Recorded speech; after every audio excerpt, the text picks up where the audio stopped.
Bienvenidos a la Junta de Supervisores. Welcome to the Board of Supervisors en español. We want our Spanish-speaking residents to have more access to county government in their own language, and Spanish live translation can make that possible in person and remotely. Un grupo de intérpretes están en vivo en la reunión de la Junta de Supervisores traduciendo simultáneamente. Usted puede ver, escuchar y participar en persona o por internet de esta reunión los martes. For those who come in person and want to listen in, headsets are available at the Clerk of the Board reception. Aquellos que vienen y desean escuchar la reunión, tenemos disponibles audífonos en el vestíbulo de la oficina del secretario de la Junta. And for those who want to tune in, a Spanish live stream is available on RivCo.org. Aquellos que desean sintonizarnos pueden hacerlo a través del portal RivCo.org. Los intérpretes también están listos para traducir cualquier comentario del público en el podio o por teléfono. Interpreters are available and ready to translate any comments from the public at the podium or via phone. Board meeting agendas and minutes are published in Spanish on RivCo.org. Las agendas y minutos de la reunión de la Junta de Supervisores son publicadas en español en RivCo.org. Queremos saber de usted y que se entere de todo lo que pasa en el gobierno del condado de Riverside en su propio idioma. We want your participation in Riverside County Government.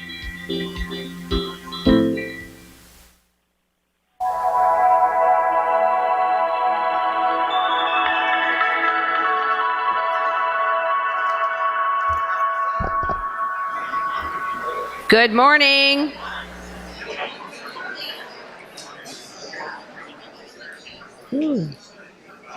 I didn't have to use the gavel.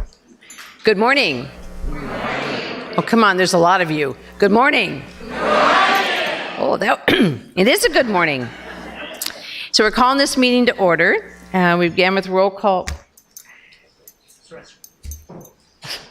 Of course. Okay. We have 5 here. He'll be right back in.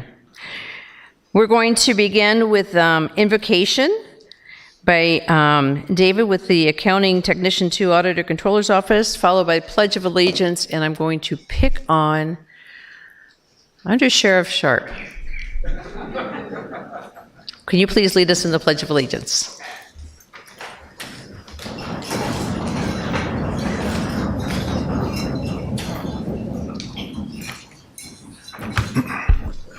Good morning, ladies and gentlemen, members of the board. Let us pray. Dear Heavenly Father, we are eternally grateful for the blessings you provide us each day, and we thank you for the blessing of gathering here today. As this fiscal year comes to a close, please watch over us and guide us as we strive to finish strong and prepare for the new fiscal year.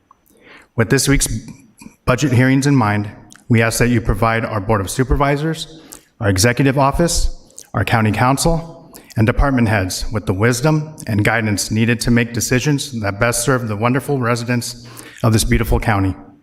Lastly, whether someone lives here, works here, or simply visits here, we pray that you grant us the strength and compassion to serve every individual in the most helpful way possible, for that is why we are here. Amen.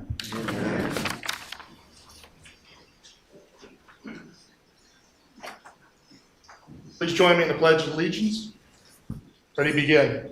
I pledge allegiance to the flag of the United States of America and to the republic for which it stands, one nation, under God, indivisible, with liberty and justice for all.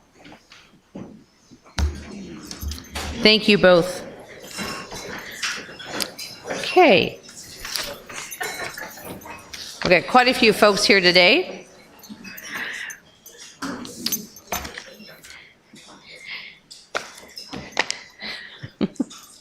This month, we have a lot of commemorative days, and I just like to do the reminders in the beginning after we share our special guest.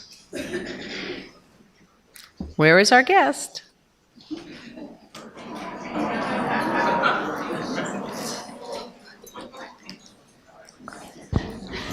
Good morning, Chair. Good morning, Supervisors. Good morning, everybody. I'm Mary Martin from Animal Services, and this is Finnegan. Although it says Flynn, he goes by Finnegan. And Finnegan was a puppy that came into us alone, all by himself as a little bitty baby, and he's been in foster care. But now Finnegan, honestly, someone said to me upstairs when I stopped, they said, oh, he's going to get adopted in about 27 seconds. And it was less than that. And thank you, Miss Christine, who's adopting Finnegan.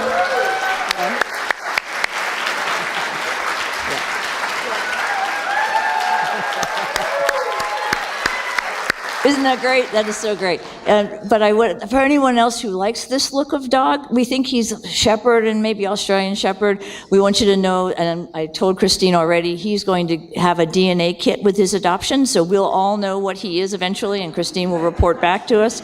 But if anyone likes this look, we have more puppies that look like him at any given time.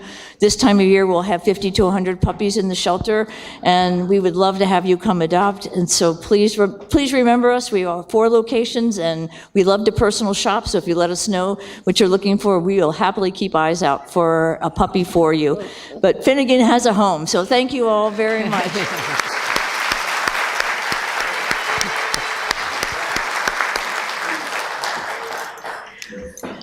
Wow, that was one. I would have taken Flanagan home.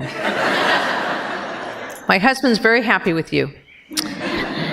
Okay, we're going to begin with a special presentation, and I'm going to ask members from SEIU who are going to be speaking. Come on up.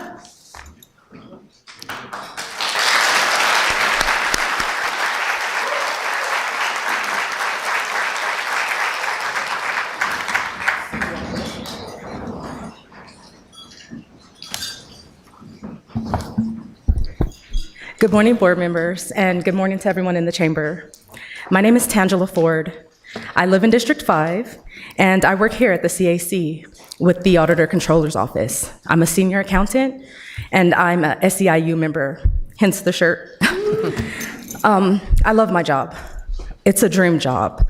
But I took the day off because it's critical that you guys know that negotiations in good faith and fairness is not only important for me and my colleagues, but for the people that we serve. At my job, I help make sure that taxpayer dollars goes where it needs to go. Public trust is pivotal to the county's success. We are the folks that show up every day and make sure that that happens. We are the face of the legislation that you guys enact. Please understand, we're not asking for a handout. We're asking for, at minimum, fairness to sustain. I'll end with this. People in our communities are losing their jobs. I overhear them when I'm at Dollar Tree. I overhear them when I'm eating lunch here. In my city, there is a layoff that's happening because Skechers ended a contract with a staffing agency. 725 workers will be out of work. Where do you think they're gonna go? They're gonna need the county, and we wanna help them. We love to help people, but we can't do that if we don't have a fair contract. Thank you.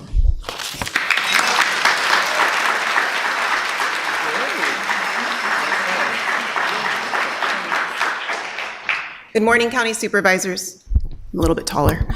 My name is Megan Boyd. I'm a Social Services Supervisor with DPSS, with Children and Family Services. I have proudly worked for the County of Riverside for close to 14 years. I'm also a proud member of SEIU 721. Currently, I'm serving my second term as a representative in contract negotiations for the approximately 9,000 members that are employed by the County of Riverside. We are the people who service this county. We are social workers, nurses and medical professionals, 911 dispatchers, animal services, maintenance and facilities, parks and rec, waste management, victims advocate, just to name a few. Not only am I proud to work in Riverside County, I'm proud to reside in Riverside County. So for the thousands of members I represent, I think it's important to address, we want to be able to continue living in the county we serve. We want to be able to afford housing, gas, rent, groceries. As employees, we went for approximately a decade with zero cost of living raises, while the county was continuing to expand and grow, which means the cost of living continues to go up. I am proud to be part of the committee that finally got the cost of living raises back during this last contract for our members. Thank you for that.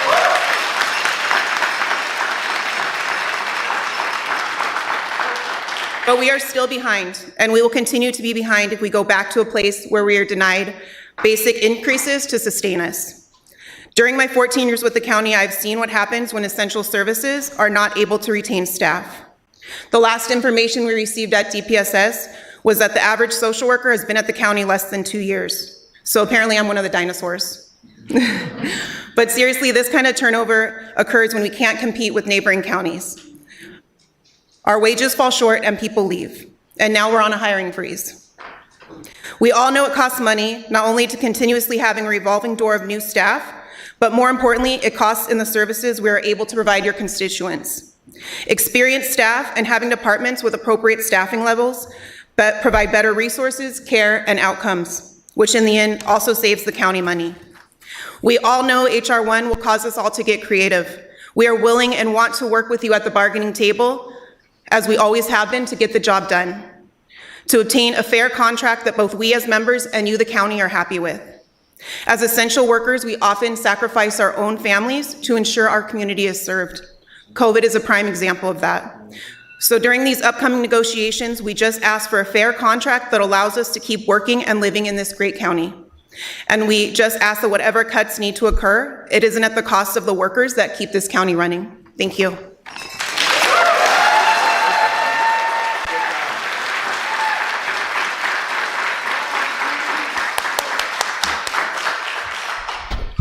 Good morning. My name is David Green, and I'm proud to be the President and Executive Director of SEIU Local 721. And I'm here to support our Riverside County employees, but also support the 110,000 people that we represent all throughout the state of Southern California. Our members are hardworking professionals who provide essential services to Riverside County communities. These are the individuals that have given so much before, during, and after the terrible times of the pandemic.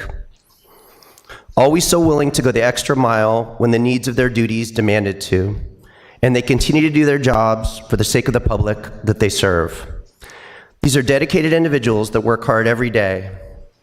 So I'm here today, and I'm asking the leaders of Riverside County to support a fair bargaining process that shows our members how valuable they are, a process that recognizes the work our members do. And we ask you to preserve the integrity of the public services in the county with a contract that will help decrease outsourcing that goes on, help retain and hire the professionals needed to continue and provide the services that our community not only deserves, but depends on every single day. Thank you. Thank you.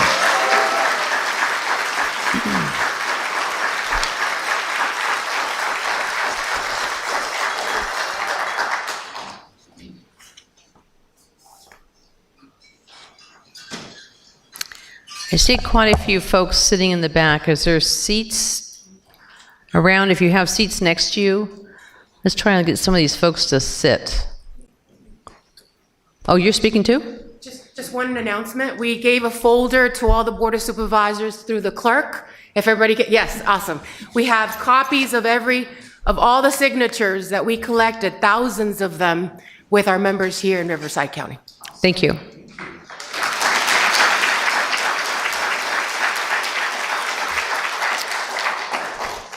Okay, back to what I was saying earlier on the commemorative days. Saturday is Flag Day, National Flag Day. So if you don't put a flag up, this is the one day we should be putting flags up.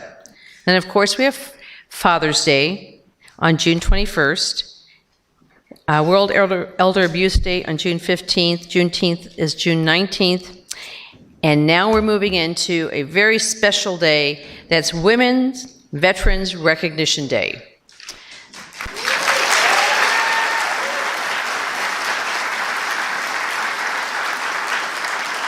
This day actually happens on June 12th.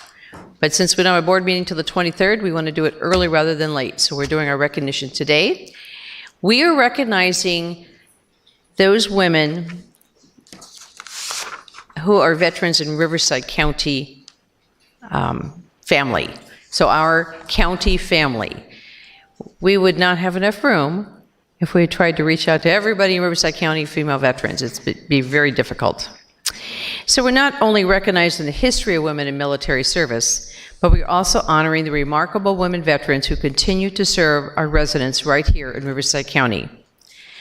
Women Veterans Recognition Day, observed annually on June 12th, honors the signing of the Women's Armed Forces Services Integration Act of 1948, a landmark legislation that granted women the right to serve as permanent members of the United States Armed Forces, opening new opportunities for generations of women who would follow. That could be applause.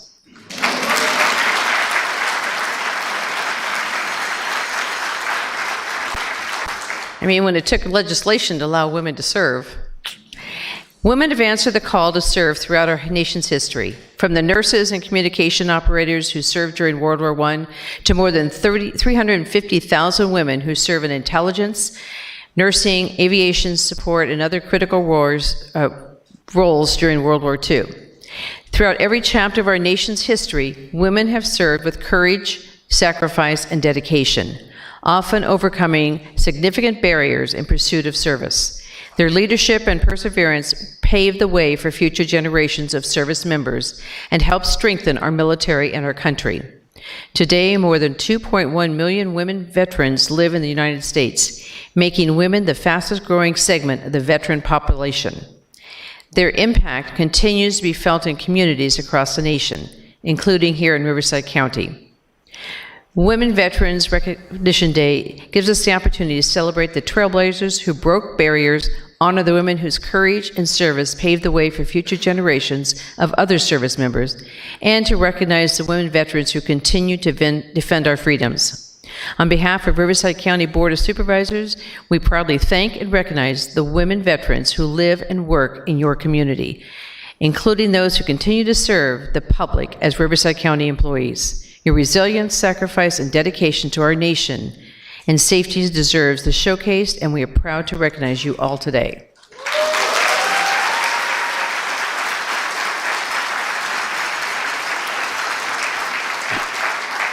And I'm going to ask Adam and team, whoever's coming up from Veterans Affairs, they're going to take over.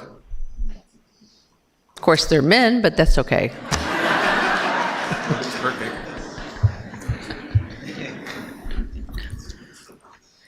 Why don't you use this mic? I know we normally want to talk to us, but on this is a presentation to those in the audience. So I'd like you to.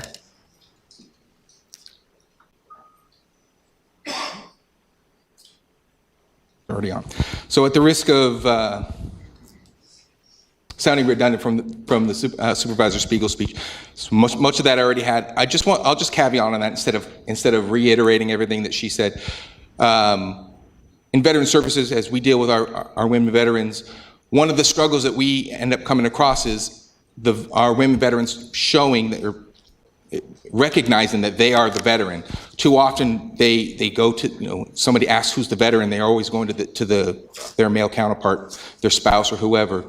We really need to do a better job of making sure that we are approaching our women veterans and making sure that we are recognizing them as our veterans.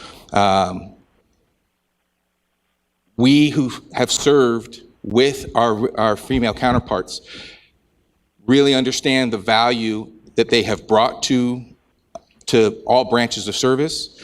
They enhance us. Their service makes our service better. So I just want to say a quick thank you to all the women veterans here today.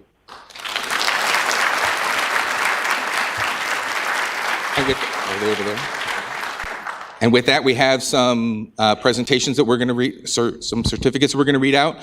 I would ask that as you come up and you receive it, please stay up here for a final picture at the end.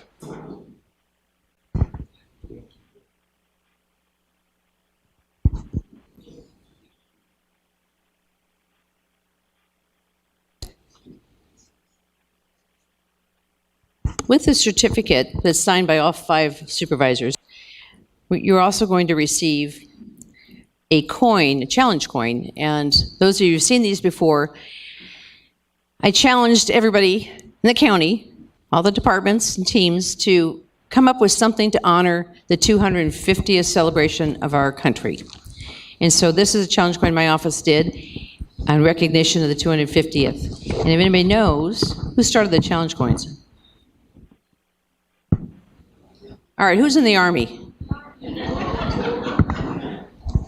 And the real story is, I think, if I get this right, you have to carry your challenge coin. If you don't have it, and someone asks you for it, then you got to buy the round of drinks. This one won't count because I don't drink beer. We're going to be here a minute.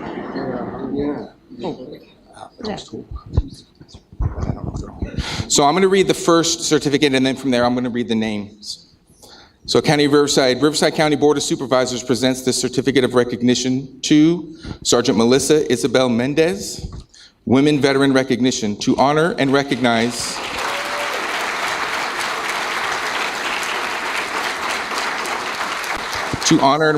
Melissa Isabel Mendez for your honorable service in the United States Army from 2007 to 2020.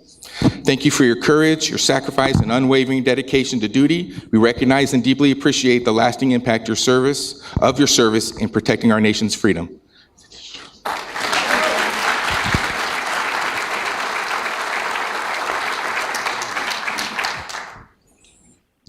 Marcy Valentine.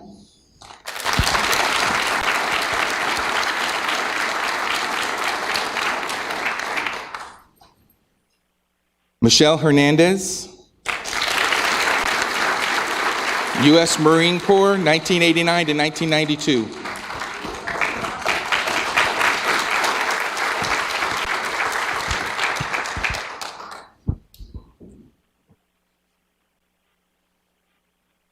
Amber Lyman,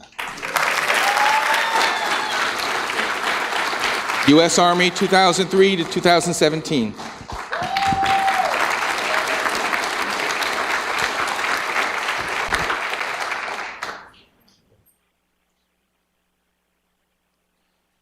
Shantae Elise Simmons Ba.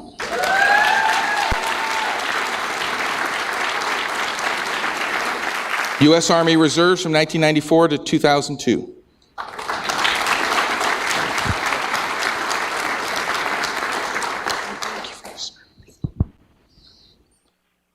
Colonel Jessica Menzie. United States Army and Army Reserves, 1992 to 2022. Nice to meet you. Sergeant Tammy A. Olivares, U.S. Marine Corps, 1997 to 2005.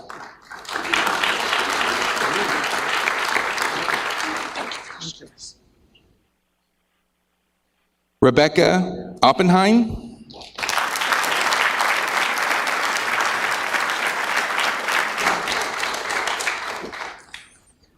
Elvia Hernandez.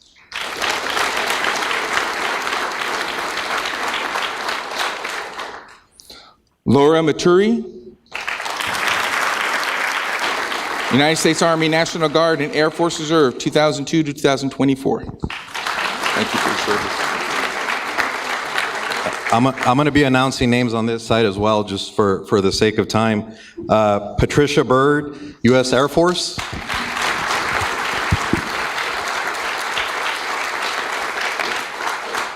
Evelyn Navarro.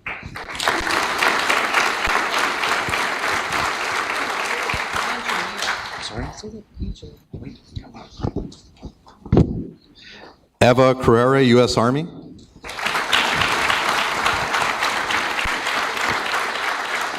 Jennifer Salazar, U.S. Army, 2010 to 2018.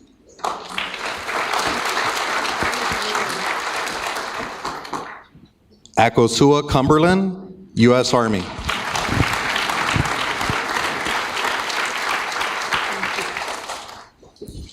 Sergeant First Class Alicia Junker, U.S. Army Reserves, 2003 to present.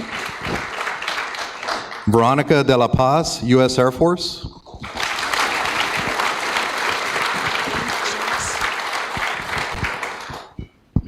Rashana Pendleton,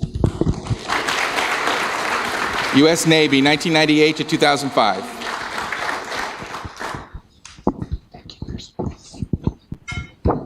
Ashley Diaz, U.S. Navy.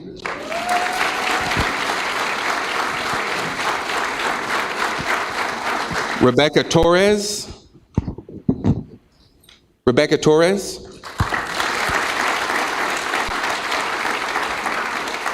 Ada Benitez, U.S. Army.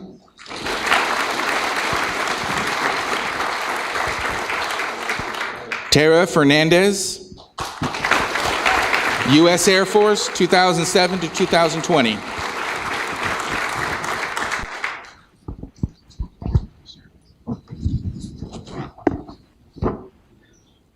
Jocelyn Auditor, U.S. Army.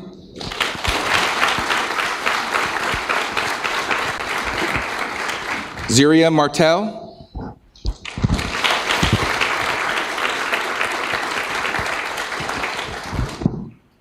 Miranda Anderson, U.S. Marine Corps. Colonel Darlene Dirks.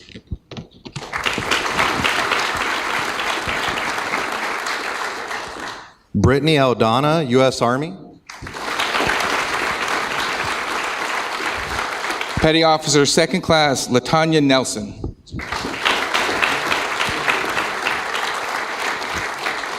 Senior Airman Melissa Dunagan Hernandez, U.S. Air Force. Mildred Munguia.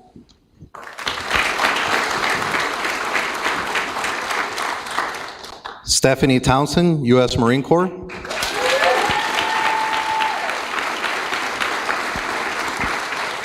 Sergeant Wendy Brito Gonzalez, United States Marine Corps, 97 to 2005. Jamie LaPena, U.S. Army.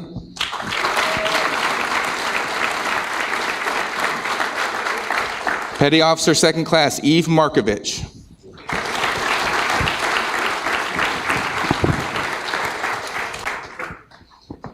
Lieutenant Joy Fitzpatrick, U.S. Navy.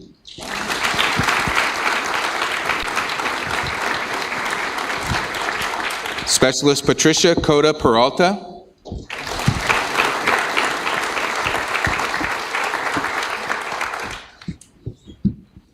Selena Brown, U.S. Army.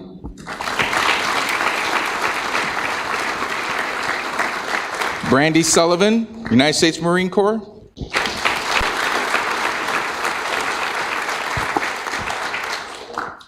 Savannah Williams, U.S. Army. Tanisha Stewart, United States Navy.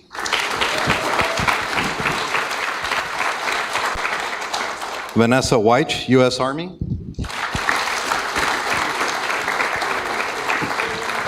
Ashley Simmons, United States Navy.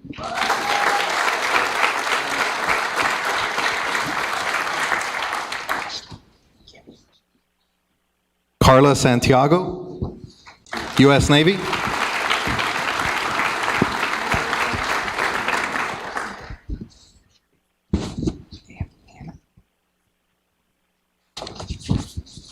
Master Sergeant Deborah A. Brown, United States Air Force.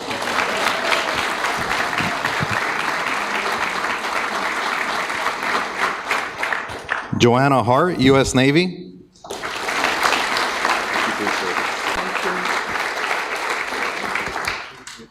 Dana Shriver, United States Army.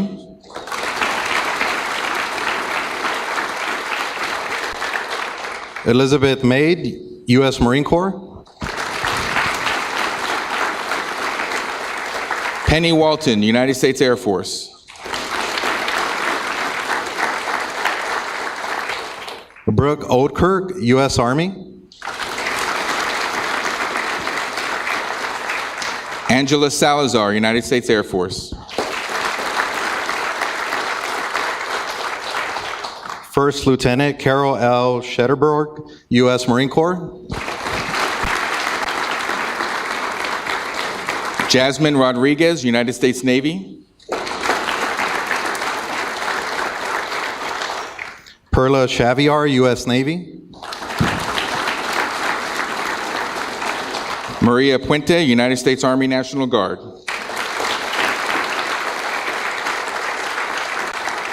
Brenda Castaneda, U.S. Army.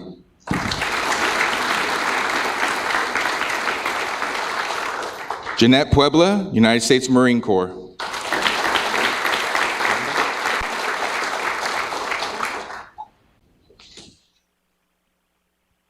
Judith Acosta, U.S. Army.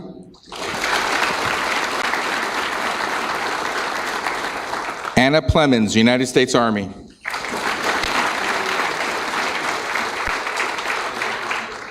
Robin Lomeli, U.S. Marine Corps. Miranda Orozco, United States Air Force.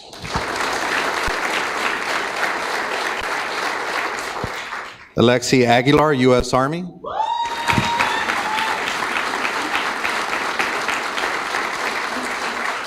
Daisy Ordaz, United States Army.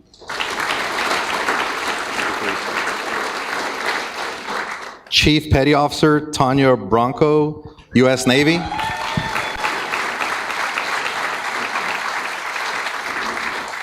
Davina Munoz, United States Marine Corps.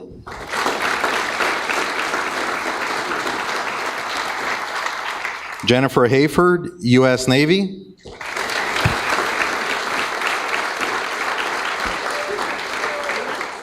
Daryl Mulo Sanchez, United States Marine Corps.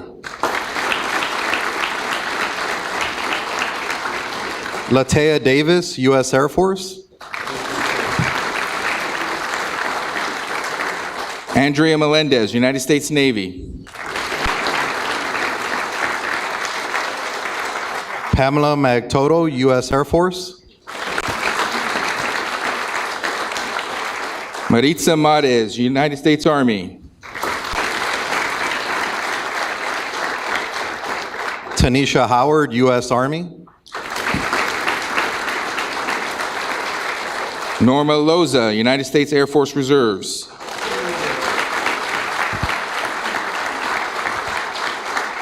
Tana Forsett, U.S. Marine Corps. Nancy Lopez Mungia, United States Marine Corps. Lillian Linares, U.S. Air Force. Sarahi Linares Castro, United States Army.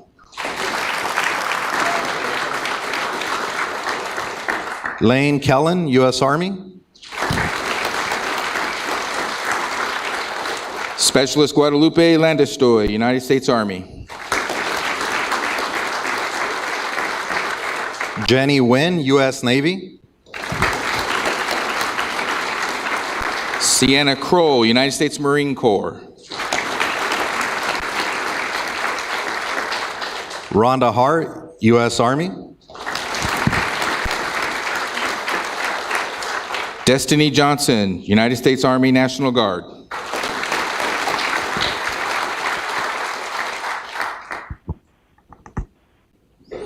Sarah Jackson, United States Navy.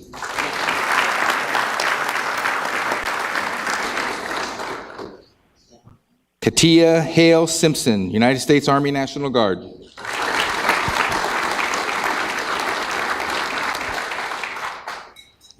Petty Officer First Class Blanca Ignacia Mendiola, United States Navy Reserves.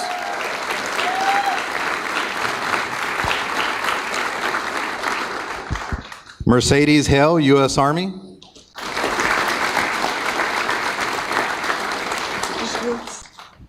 Specialist Alyssa Saldana, United States Army. Elizabeth Gutierrez, U.S. Army.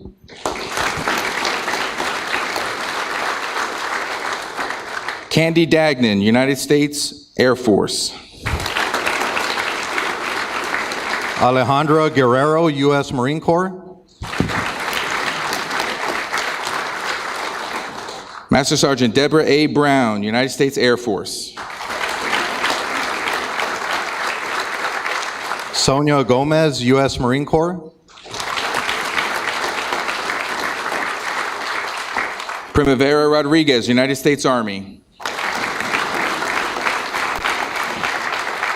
Laura Gerard, U.S. Army. Chelsea Wells, United States Navy. Amanda Fisher, U.S. Army. Mariana Brown, United States Army. Alicia Espinoza, U.S. Army. Valerie Casaguano, United States Navy.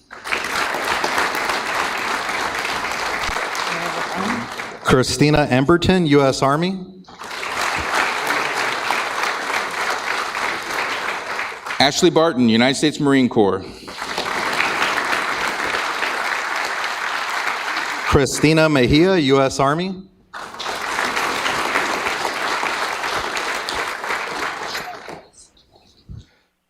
Christina Levely, United States Air Force. Veronica Morales, U.S. Army. Sergeant Giovanna Varela, United States Army.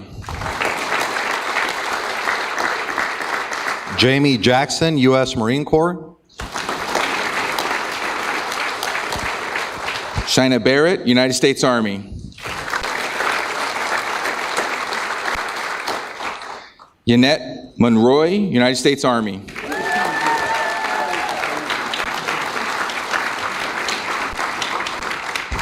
Carolyn Shea, United States Coast Guard.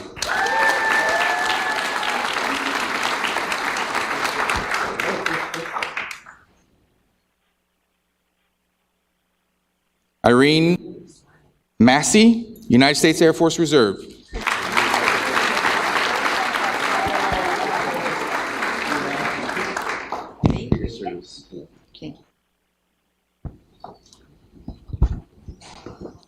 Marilyn Solis, United States Navy.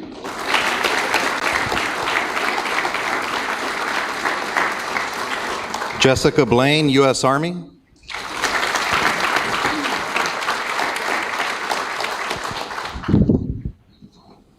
Monica Munoz, United States Army Reserves. Katie Bond, U.S. Army. Dorothy Cockrell, United States Air Force Reserves. Savannah Bogroff, U.S. Air Force. Amber Kuti, United States Marine Corps.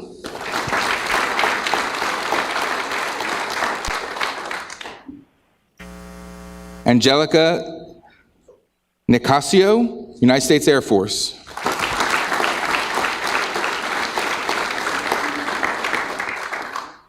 Stacy K.I., United States Air Force.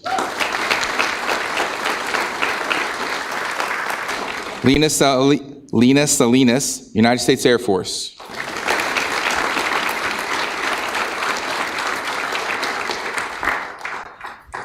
Airman Saray Perez, United States Air Force Reserves.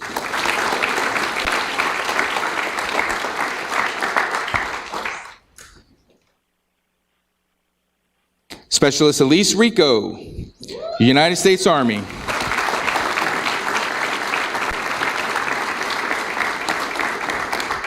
Cecilia Blair, United States Air Force.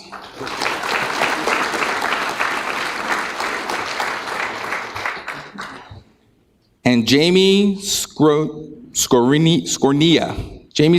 United States Navy.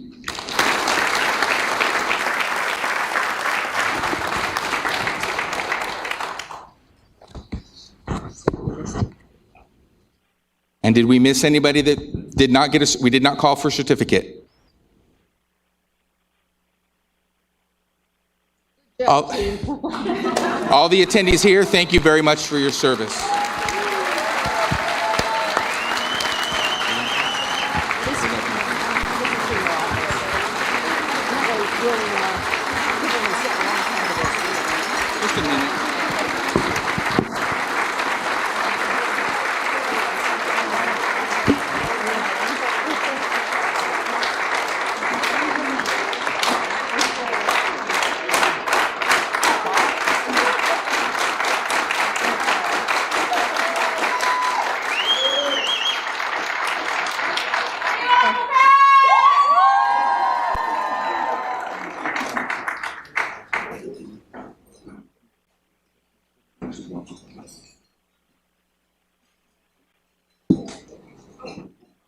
And that's it. That's a wrap. Now we gotta figure out what to do with them. Okay. You want me to- No. Figure out how we're gonna. We take those back upstairs. Is that all? No. You wanted to look for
Okay, now we have an empty room.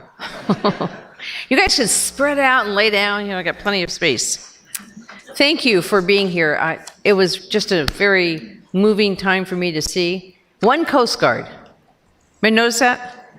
One Coast Guard. That's okay. We had representation and we'll make sure they get their certificates that weren't able to join us. So we are now moving on to the Clerk of the Board update. There are no additions. Under deletions, delete closed session item A4. There are no corrections. Under notations, item 3.8 requires a separate vote. Item 14.1 is a public hearing. We have speakers signed up for public comment, and items 2.6, 2.7, 3.34, public hearing item 21.5, and budget hearing item 28.1. Do my colleagues have any items to pull? No. Okay, so this motion to approve the remainder, excluding 2.6, 2.7, 3.8, 3.34, 14.1.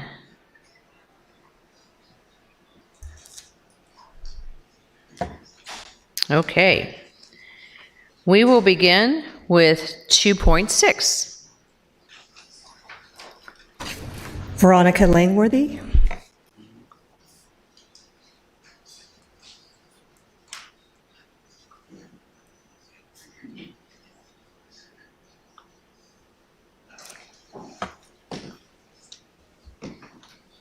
Good morning, Supervisors. So I wanted to come up and just commend the Agricultural Commissioner and their department or office, whatever you call it, because a few months ago I asked questions about the emergency for the citrus greening disease and also the spread of Pierce's disease.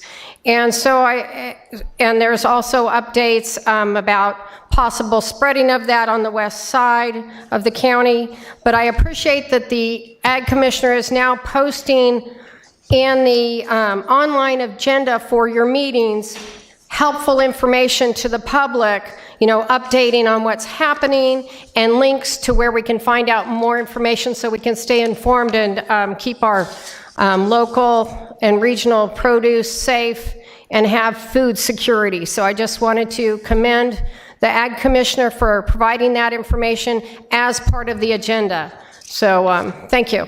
Thank you for sharing. Are you with 2.7 also? Yes, it's all one. Why don't you Thank you.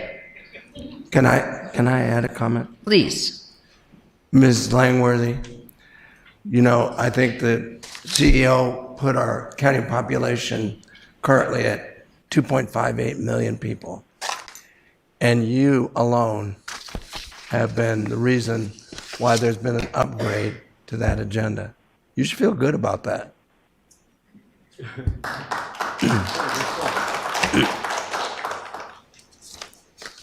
I was asking you if you were the next item to stay up here. Because we just voted on 2.6. We're now moving to 2.7. Oh, I didn't understand. Blame me for that. Oh, I get it. I didn't understand the process because at other meetings you've combined and moved forward. So that's okay. Yes. So the spread of Pierce's disease, also called that's related to the glassy winged sharpshooter, that's also in citrus, that then goes to the grapes in our lovely Temecula wine country, and so we want to make sure that this long-standing emergency declaration, which is longer than I've probably lived in my current home on the west side, that it's taken care of, and I hope they find a solution for it, some kind of pest management. So I think Chuck does too. Excuse me, Supervisor Washington. Okay, so thank you. Thank you. And that passes 5-0. We're now on 3.8 to vote separately on that item. Is there any comments by my colleagues or anybody? Executive office, anything? Okay, let's just vote.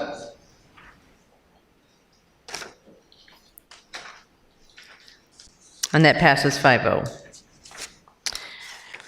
We are now on 3.34. We have one public speaker, Roy Bleckert.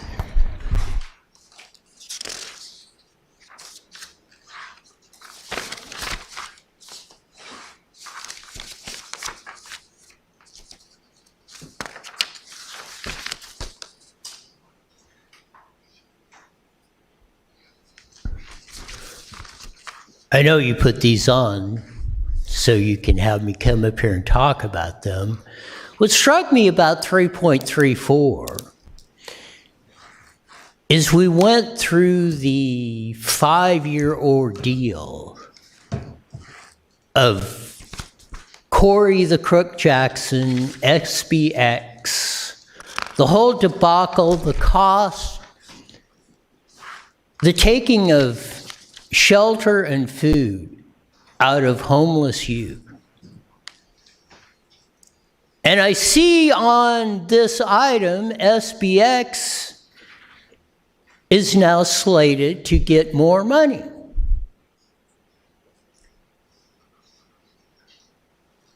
Even the chair asked in the last debacle a couple months ago, shouldn't there be some sort of consequences to this? Yet, here it comes, we're back on, with no explanation,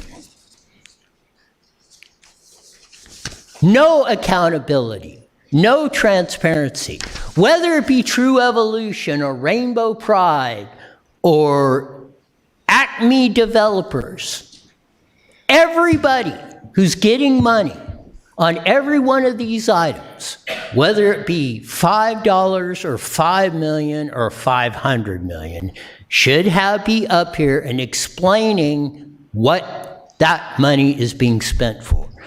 We have one, Kids Youth Mentoring Services at 12625 Frederick Suite, 15-128. X will know that because he's used that same address for his campaigns. That's a P.O. box drop. Now, I'm saying that that isn't illegal, but we've had a lot of instances of phantom, potentially fraudulent occurrences all across the board, especially in these industries. Yet there's no accountability.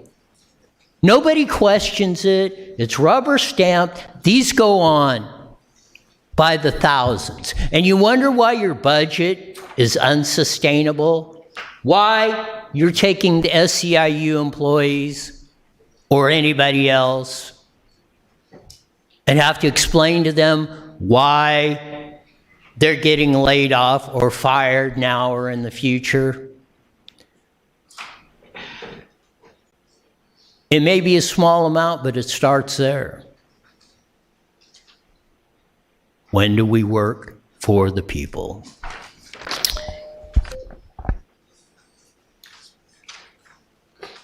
Let me first explain something. I just want to take a moment, and Mr. Van Wagenen, you can add to it if I'm not correct. There is a process with justification on these SID grants. They fill out an application. They're verified to be a current 501c3. And when they're done with they fill out the application of what the money is going to be used for. And when they're done, they have to fill out another summary of what they did with the monies and how whatever they did, how that's doing. So there is a follow-up. There's a presentation. They have to verify it. We check their status. So these aren't going unresearched. So it's not just we say, okay, here, fill this paper out, we'll write a check. That's not exactly how it goes. There's a little more to it. And if I could just also add, Madam Chair, also, so in addition to that evaluation form, there is also an explanation here. So if you go here to the Form 11, you scroll all the way down, it explains in a paragraph form what it is. So it's actually to the Assembly member's office because they're doing a backpack giveaway. So the $1,000, it's only $1,000, is to actually purchase the backpacks. And our office confirmed that with them. And so it's not SBX, it's actually the office of the Assembly member. And then in addition, I know, Roy, you mentioned the address, but that's actually an address to an entire plaza.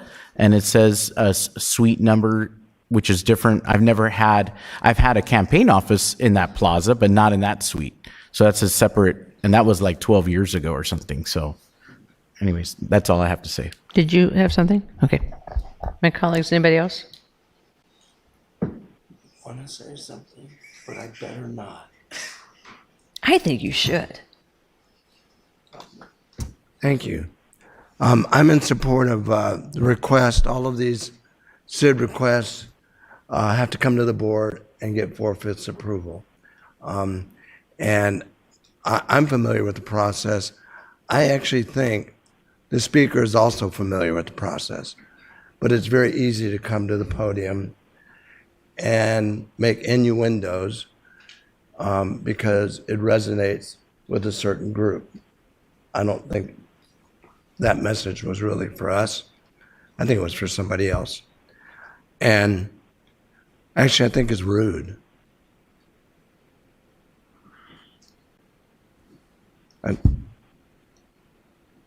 trying to do good work up here, Roy.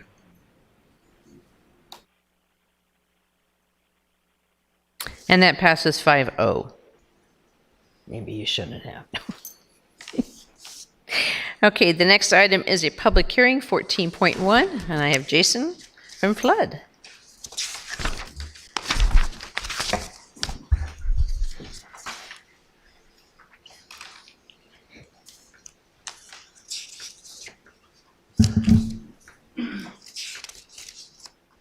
Good morning, Chair Spiegel, members of the board, Mr. Van Wagenen, and Mr. Tran. I'm Jason Yulee, General Manager of the Riverside County Flood Control and Water Conservation District.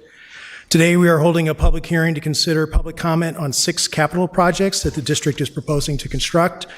Our act basically requires that the projects we pursue be approved through a public hearing process.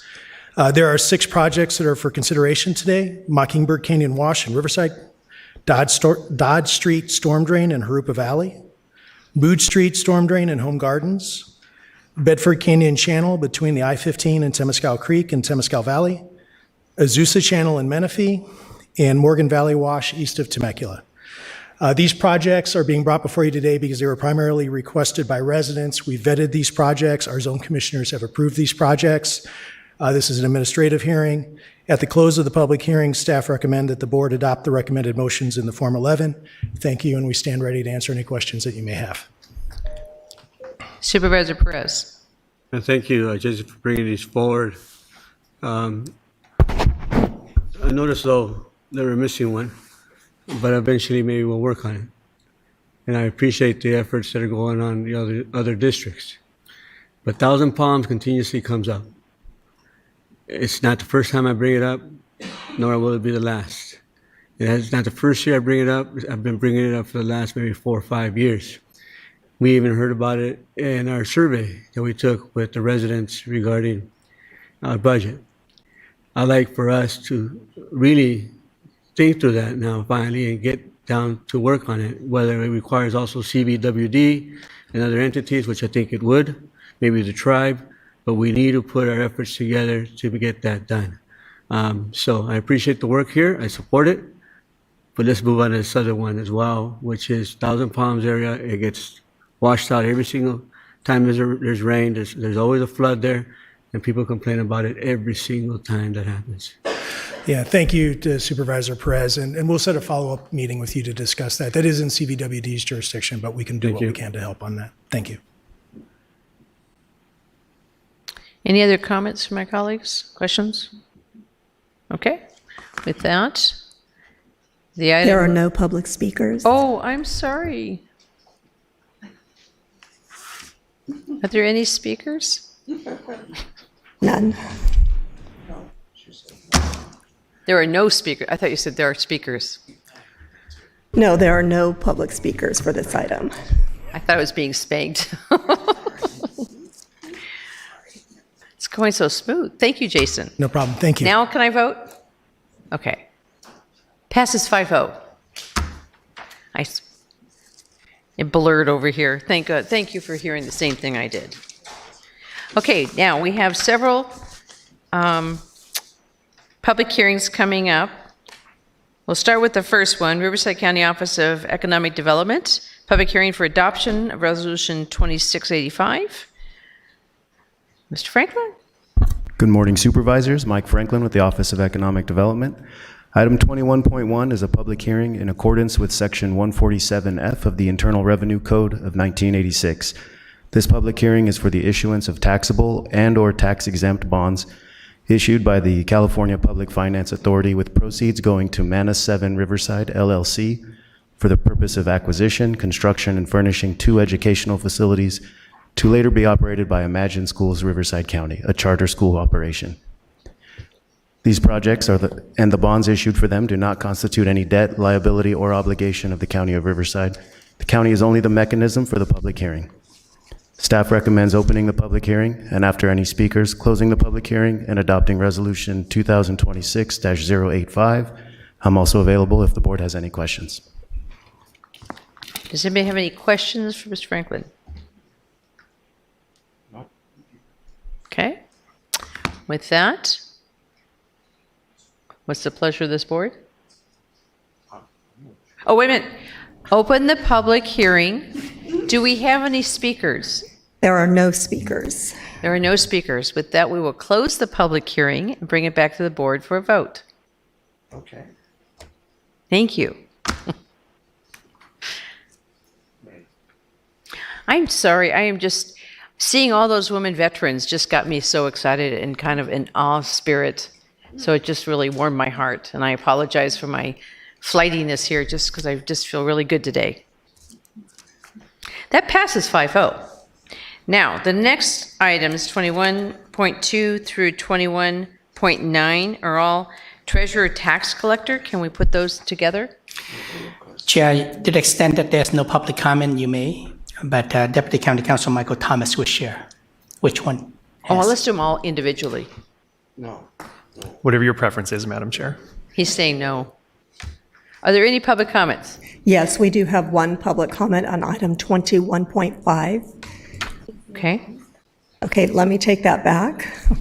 It was Brad Anderson, but apparently he has not called in. Okay. All right. So we're back to 21.2 through 21.9 together. Okay, and good day, Madam Chair, members of the board, Michael Thomas, Deputy County Counsel for the Treasurer Tax Collector. You have in front of you 8 items for the distribution of excess proceeds. With these items, the Treasurer Tax Collector staff has reviewed them. They're recommending payment of all of the claims that were submitted. We ask that you conduct the public hearing with respect to items 21.2 through 21.9 and approve them as recommended in the respective staff reports. Okay. Any comments or questions from my colleagues? Okay, I will open the public hearing just to make sure for items 21.2, 21.3, 21.4, 21.5, 21.6, 21.7, 21.8, and 21.9. Is there anybody here to speak on any of those items? There are no speakers. With that, we will close the public hearing and bring it back to this board. And that passes 5-0. Thank you. Okay. Well, guys, we are now at public comment. All right then. We have 3 speakers here, 1 online, and we have 1 speaker for closed session item A3. Okay. First is Veronica Langworthy, followed by Greg Langworthy.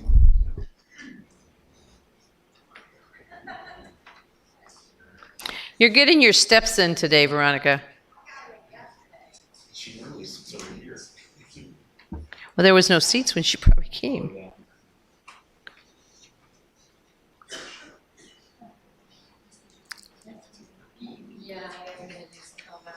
I thought I wouldn't. You're getting the rough version.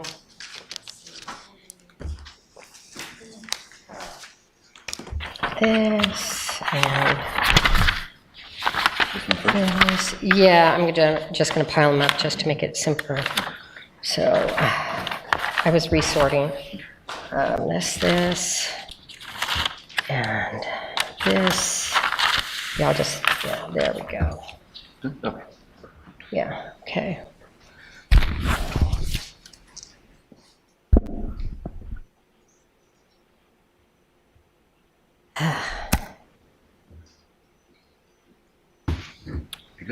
Okay, thank you. So yesterday I was thinking about your board meetings. Your board meetings are set on a specific date. Your board meetings have an agenda. When you vote, it's processed. The results are shown. We know how the 5 of you voted. And then there's video taken, so if we don't understand something, we can listen to it again and again and get a grasp of what happened. And after processing, the minutes are recorded or procedures are recorded so that your staff gets things done in a timely manner. So that is really cool about what you do as a board. And so what I would like to compare that to is the election system. Our election system used to be that way. That's what you're talking about. Yes. Yes, your board, you know, it's not like you're all 5 up there and then you have other people that are up here. You know, it's always 5-0 or 4-3. It's never more than 5. You don't have... It better not be 4-3. CEO Van Wagenen voting. You don't have County Council Tron voting. So it's just you 5 that are voting. So, and our purpose in coming to the meeting is, even though it's inconvenient, we come because it's important. And that's why we set aside time on a specific day to show up so our voice is heard.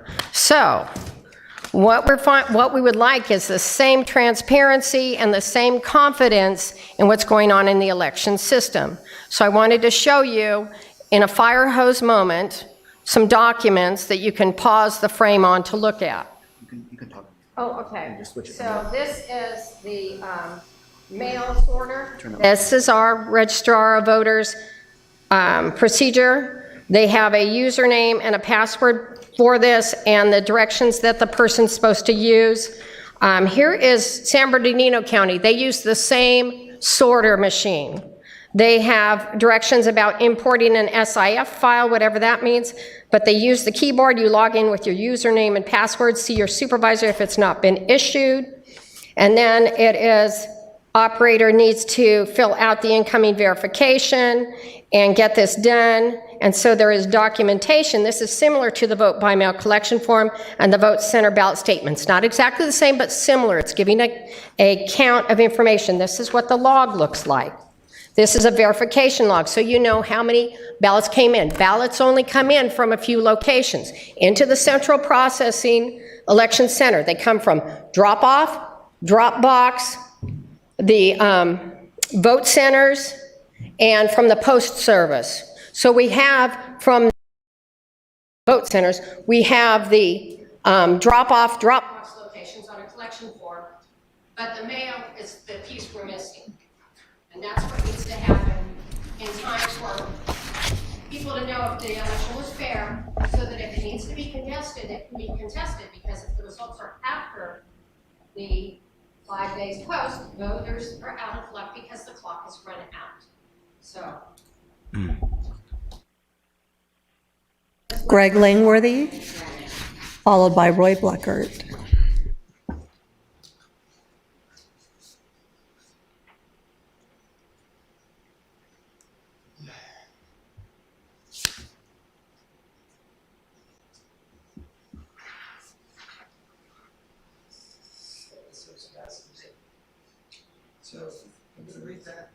Vote.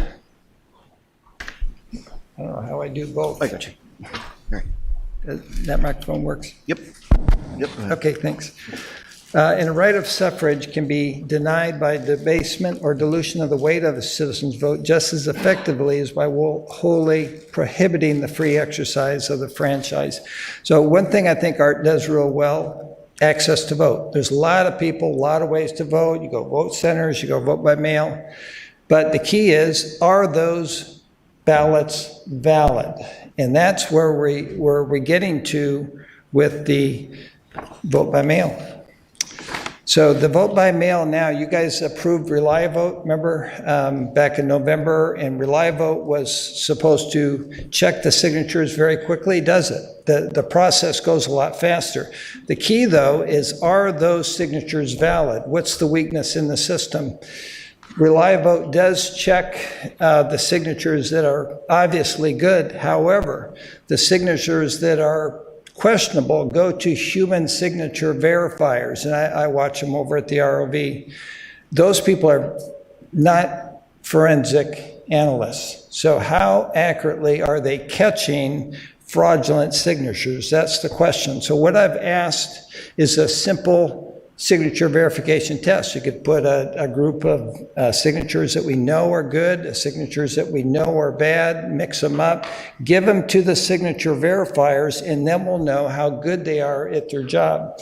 Because they're the last line of defense. Because if a fraudulent ballot is allowed to be counted, it debases the vote, dilutes the vote of your legal citizens in Riverside County.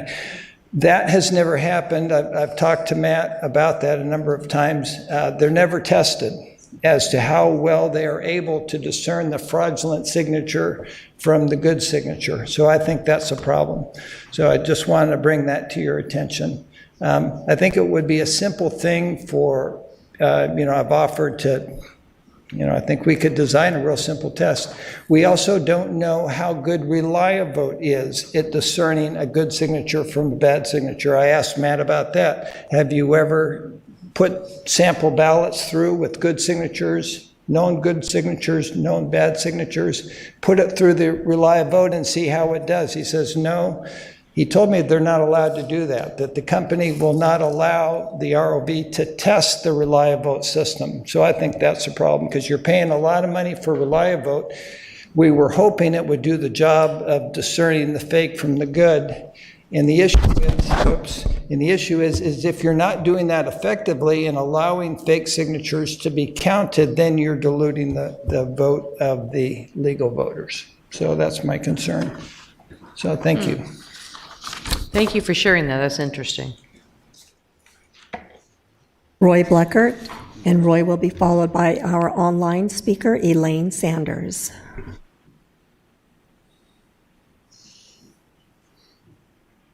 So after I've been accused of not offering any solutions or evidence, and that not ever being backed up because that is totally incorrect and false, now from the dais, I am determined as Mr. Rude.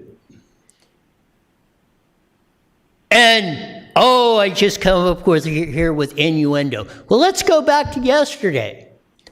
Housing and Workforce Development said, there's members of the public come up here and say that we can deliver housing, studio apartments at $100K, and you guys got the email to back that up when we had that discussion a month or two ago. Why you're doing it at $500,000. And it was challenged, and I put the email, here's the evidence. 0 response. Now, who's doing the innuendos and character assassinations here? Who's bringing the evidence? Who's bringing what is actually happening in the real world?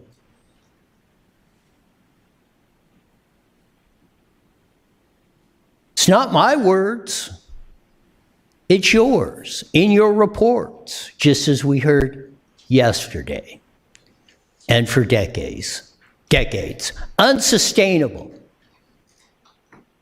Low human capital. This is what we have become in Riverside County. And you're going to have to look the SIU members in the eye, say this is why it is with the real numbers. Because reality's hitting you in the face. You can talk around it, you can deny it. It's there. We live it every day. We see it every day.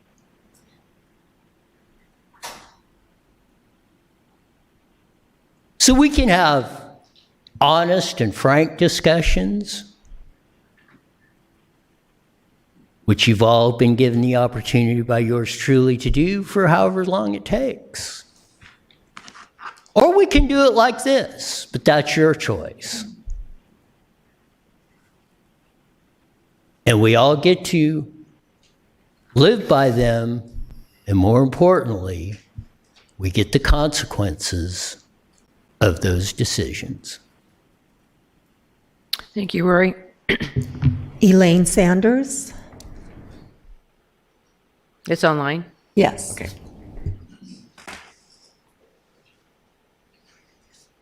It's callers on the line. Hit *6 on your phone to unmute yourself. Thank you.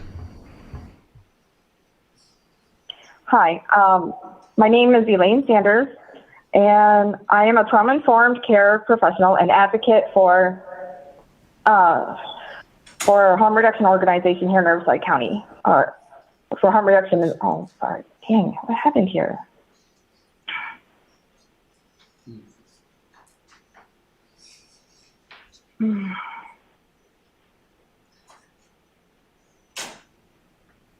Elaine, are you on the phone still?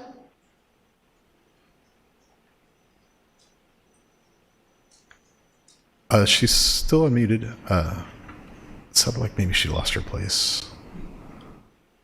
Oh, sorry. No, my phone's acting out. It's not holding the screen up. I apologize. Okay, so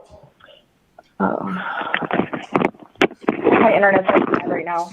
I'm here to voice my strong support for maintaining critical funding for the housing and homelessness programs.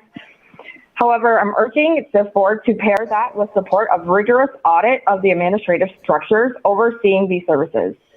In the work that I do, I frequently encounter a revolving door of administrative staff who lack the clarity or the authority to provide actionable answers.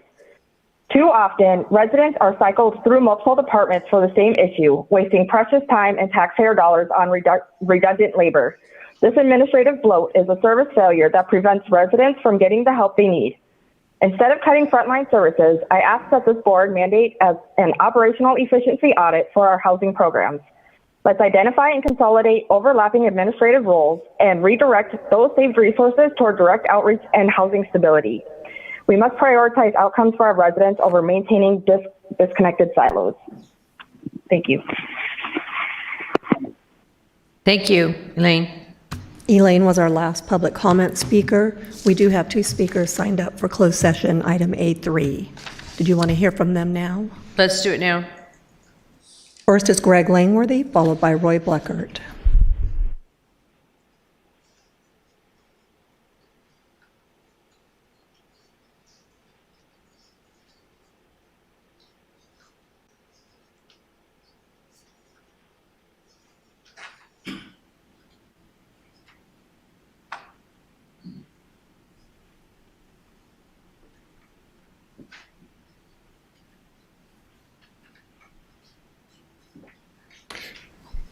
So what I understand is this is going to be a discussion of the sheriff's lawsuit and the competing lawsuit with Sabrina Cervantes or Clarissa Cervantes. So the reason this concerns us, of course, is that it was our data that compelled the sheriff or got the sheriff's attention as to the problems with our current election system with simply reconciling the number of ballots with the number of votes counted. And it's what we're going to try to do in this election also. We're going to try to get the numbers, the data, the ballot statement, so we know how many ballots are coming in from the vote centers, the drop boxes, and the post office, and try to reconcile. And we believe that the simple way to resolve this issue is simply to count the paper ballots. We thought that was a reasonable solution from the beginning. We still think it's a reasonable solution. We think it helps everybody, because then you're not thinking, well, I wonder what really happened. Maybe it was just 100 votes off. Maybe, like Chuck said, 45,000 is a big number. We need to know the truth. And the only way to get to the truth, because that's the neat thing kind of about California now, is everybody's vote is supported by a piece of paper, supported by a ballot. So you actually have the forensic evidence to test the theory. And that's what needs to be done. You just get the paper, count the paper, and if it adds up, then you know what the truth is, and you know maybe how to solve the problem. So I think this is the sheriff is doing Art a service by being willing to investigate this rather than having suspicions. So I very much support what the sheriff has done. And again, like I've said many times, I very much support Art, because without his good record keeping, we can't do our work. And he is one of the best at record keeping. He's hired some very good people over at the ROV who are organized, who know how to do record keeping, and he's presented us with those records, which I think is great. And that's why I supported his hire yesterday of another person who can respond to public records requests, because without the public records, we can't do our work. There's no transparency. He's allowed us as the public to oversee the integrity of the election and give our voice of support when he's right. And that little May election, I thought that was a great process that he did. Showed a lot of responsibility. So anyway, I support the sheriff in his investigation and simply counting the ballots. And I think you guys can lend your voice to that support. Thank you. Thank you, Greg. Roy Bleckert, and Roy will be our last speaker.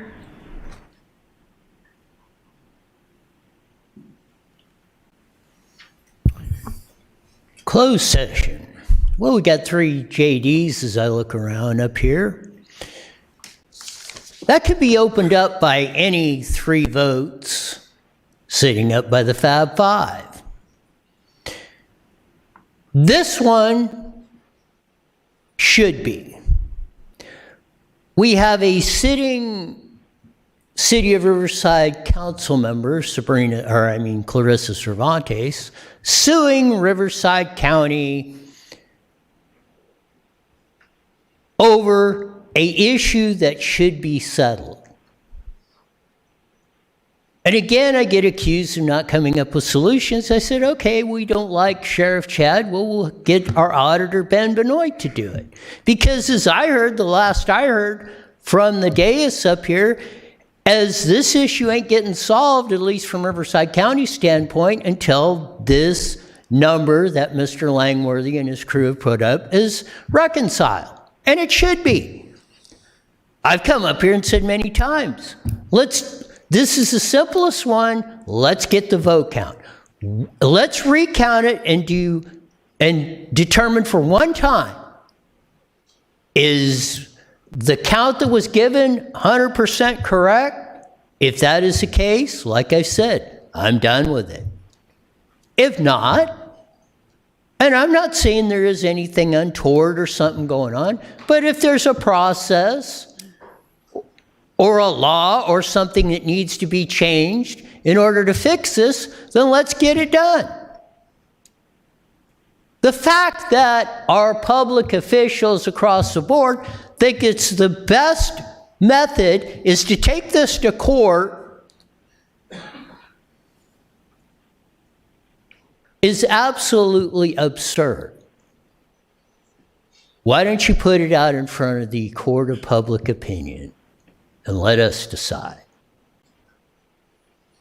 We could do it much cheaper, much more efficiently, and probably have it work 111% better. So maybe we'll get to the point that I don't have to be rude, Mr. Rude and innuendo. And we can come up here and have frank and thoughtful discussions, and discussions that will actually work for the people. And if I have to be Mr. Rude and innuendo to get to that point, I will wear that badge proudly and every day until it's done. Thank you, Rory. Okay. So that was the final public comment? Okay. Move on to board member comments.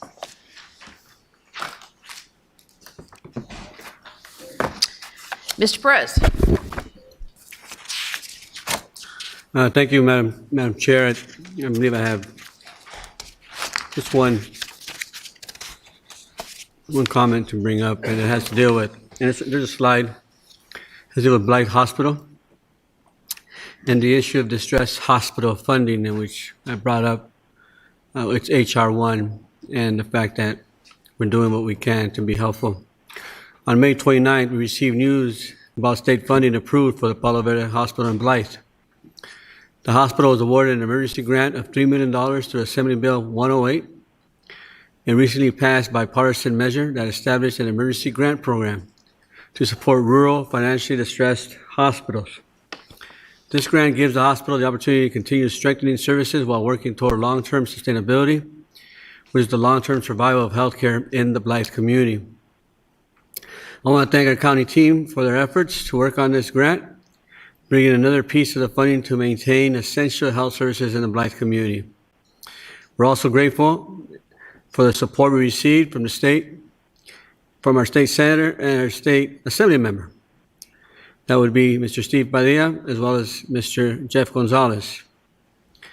And the fact that they're helping support with resources rural communities, specifically hospitals that are in rural communities throughout the state of California.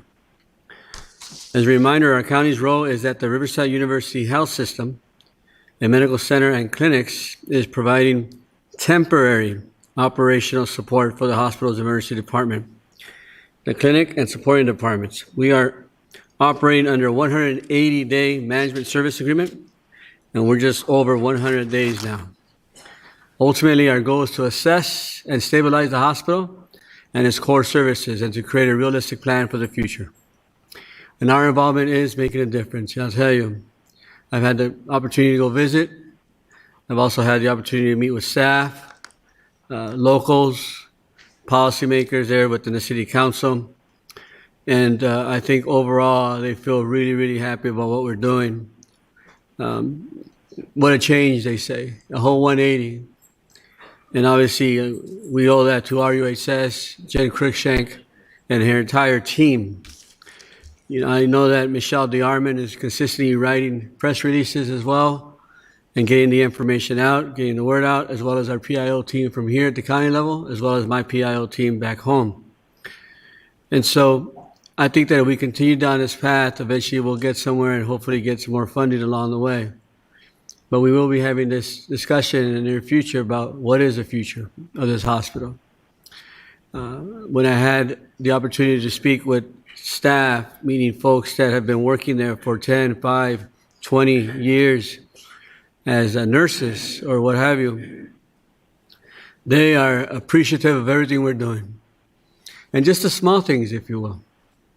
Like having, I don't know what they call them, but when they come in together and they circle around and discuss the concerns that they had the day before. And they actually document that on a whiteboard. And they put it up on a whiteboard so that people can see it. And then they troubleshoot right then and there in real time what changes need to be made. That had never been done before. I would think that's kind of something that should be done with any organization. But obviously that was not happening. To looking at trying to figure out what core services make sense, you know, the training that's necessary, the skill setting that's necessary for a lot of the employees. Ultimately, I just want to say thank you to my colleagues for supporting this. I really appreciate the fact that you've come a long way in understanding this like I have, and now are in with it like I am. And you didn't have to. And you decided to because you noticed and you saw that it needed to change. And at the same time, I just want to say thank you to the staff. It's because of you that we see that difference. And everywhere I go out there in Blythe, and people are just a lot happier. It's not like before. So thank you. Supervisor Gutierrez. Okay. Thank you, Madam Chair. We'll go ahead and I also have some slides real quick. Attended the ICSC and we had several staff members that were there from the County Riverside Office of Economic Development was there. Rania was there as well. Also, our chair, Spiegel, was there, and it was a great time because we actually met with different businesses and developers to see if we can bring them to Riverside County. So we had a lot of meetings back to back, very tiring actually, but it was it was worth it. Next, Toro Guapo. This is a entertainment kind of outdoor concert thing for the community out by the Lake Paris Sports Pavilion. And we had about 10,000 residents that attended this event. And so I made some comments there. Wonderful event there as well. No, I didn't. And then I also, one of my favorite events every year, this is with the Marina Valley Pony Baseball, with Sean actually, that knows us, Supervisor Spiegel. They do a World Series, a Champion World Series for students with special needs. And we had over 100 students from Marina Valley actually participate. And then we had about hundreds of more other students from, or kids from San Diego, LA, San Bernardino, and Riverside County. But about over 100 were from Marina Valley. And it was really, really nice event that, and the people right there on the left, those are the folks that put it together, the special series. Except for that second one in. Huh? Yeah. Didn't help put it together. Oh. You. Oh, you're talking about me. Oh, okay. Yeah. Yeah. So anyway, so I was like, wait, you threw me off there. Okay, the San Jacinto Encampment Meeting, that's the next slide. This is a nice round table that we do every 3 months. And this is with the HWS team, Continuum of Care, specifically Tanya Torno's team. We received a grant from the state, about $12 million, to address homelessness in the Valley. And I know that they rotate, so every time we receive a grant, they'll go to a different district. And I believe they're applying for District 4. But the good news is that we were able to service 530 individuals and house 316 of them. So a 66% housing success rate. So thank you to our Housing and Workforce Solutions Department community. And then my last slide is our District 5 softball tournament. It's our annual tournament that we do. And we basically compete with all of the 6 cities that I have in the 5th district and some of the unincorporated communities. And last year we didn't get first place. This year we didn't get first place either. But the point is that we had city managers play, mayors play, council members play, and we adopted Joe Matthews. We needed an extra player. That's not fair. He was our ringer, and he can hit home runs. So he was in there, but we still didn't make it though. But anyways, it was really, really fun. That's it. Supervisor Washington. Thank you, Madam Chair. I don't have any slides. I'm trying to become you. Oh. Just forego the slides. Actually, part of my team and I did a tour of the Southwest Juvenile Hall last week, and we were so impressed. But for obvious privacy reasons, they wouldn't let us take pictures inside. But the rapport that our county probation staff has created with the youth was just absolutely amazing. There's a culture inside of there that it feels positive. And the things that the young people are working on and moving towards, they understand their challenges. They have a youth advisory council, and they elect a chair and a vice chair, and they represent the group. And so I just wanted to acknowledge the great work that our probation team is doing. And I want to thank them for an outstanding tour, and they baked cookies for us. If you go for no other reason, go for the cookies. Thank you. Supervisor Medina. I also have no slides today. Everyone wants to be like me. Yes. But I just have one thing to share, and that is the World Cup begins, I believe, Thursday of this week, kicks off in Mexico City, Los Angeles, and then games also being played in Canada. And I know that my staff shared with your staff the idea of wearing jerseys, I believe, on Thursday. So I will be attending a game in New York. It'll be Panama against England, and I know lots of people here in Riverside County, throughout the state of California, excited about the World Cup coming to the United States. Are you rooting for England? Well, I have no connection, no family connections with England, so I might be rooting for the other country. Those of you who don't know, he's got family in Panama. Okay, now surprise and put my slides up. Just kidding. Okay. So I had a couple things, and it was like my kid week this week, except for one event. I had the opportunity to, out of just for no reason, go to one of the schools and read with kindergartners. I have a kindergarten granddaughter who actually was just promoted, but I forgot how entertaining they are when you try and read, and what they see in the pictures that you're not seeing. But it was really kind of nice to have just no reason to be there, just to be there, because I was asked. Had the Home Gardens ribbon cutting. Home Gardens Park, that's now on the campus. Those of you who don't know this history, this is my last ARPA dollars, or one of the last ones. And Vince, I'm surprised you still have such nice hair. We were pulling hair out for a long time. 3 years of driving around trying to find land available. We could not find property to purchase. We couldn't find property to lease. We couldn't find anything. We worked with schools from 2 different districts, trying to say, okay, let's get a piece of that property. Anyway, to make a long story short, the one piece of property that was available for sale was $8 million for this small piece. Like, really?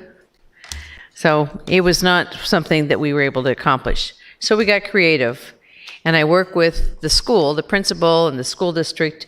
We just enhanced and carved out on a playground area of an elementary school, or the academy, and we're able to upgrade everything in that to make it a nice park used by the kids during the day, and in the evenings and the weekends open to the community. It's almost 100, well, what is it, 80% Hispanic? That is their place to go. I do all my town halls there, I do everything. That school is their community. And this just kind of added, it ended up being a blessing. They are so excited. We got to have the opening. We had soccer players. We redid the soccer, the creativity that we did. And Vince, you and your team were incredible. Patient and incredible. And able to work through this. And I can't tell you thank you. That was, when I first got ARPA dollars to find places to utilize, that was my first project and my last one. It was a very difficult project, but perseverance really is important. And those for our children and what it does for them in just socialization and the physical interactions just was incredible. It just was an amazing day. Your team did great on the ribbon cutting and all the activities, so thank you so much. And then I had another school event at the Rondo School of Discovery. They do an annual art walk, and the whole entire school is taken over by parents and kids looking at all the artwork on the walls. Then they were selling their kids' artwork, and they bought it, so it was a double, but that was gone to different projects and stuff. Fran Reif, who's the teacher there, has done an incredible job of making things happen for these kids, and they focus so much time and energy. This is her 15th year of doing this. So they have not art, just pictures on the wall, entertainment, and the school is, I think, 30% Mandarin spoken. And so when they gave me some of their thank you notes, half of them are in Mandarin. And I'm thinking, okay, I can't read it. So I have a student that's going to sit down and read them to me. Then we did have a charter Rotary night, Rotary Club that charters. It's a whole process, but it's interesting because it's taking an area that already has Rotary clubs in each city, but they're making a Western Riverside County and getting people from all the different clubs being involved. It was unique, but well attended, almost 100 people. So I kind of thought, okay, I guess it's going to be successful. And the last one I want to end on is I have attended for the last, probably many years, the Girl Scout Gold Gala. It's when the Girl Scouts achieved their almost equivalent to an Eagle Scout, but it's their gala, and all the recognition of all their projects, those that have been achieved. There was 20 girls, which is equivalent to the Eagle Scout, so it was really nice. But I wanted to read the Girl Scout law. I sat there hitting.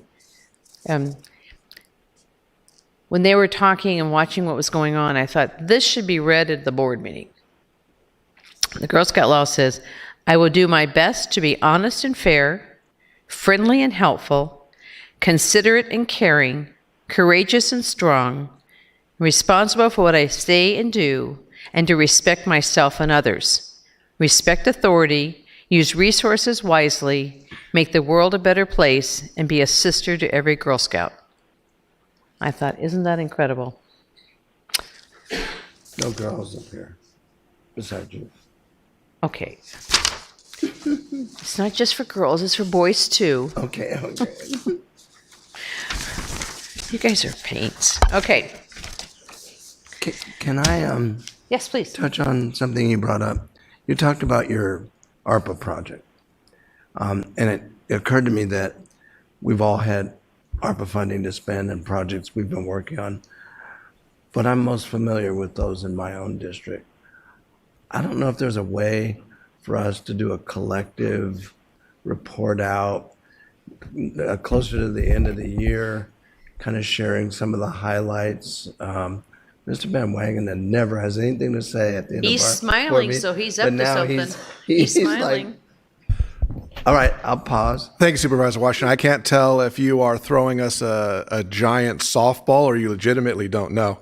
At any rate, for the board's information and certainly for the public, we will be bringing a comprehensive item to the Board of Supervisors at the end of this year detailing the extraordinary investment that this board directed in resiliency and in our community, listing and highlighting all the different projects that have occurred in all the various districts.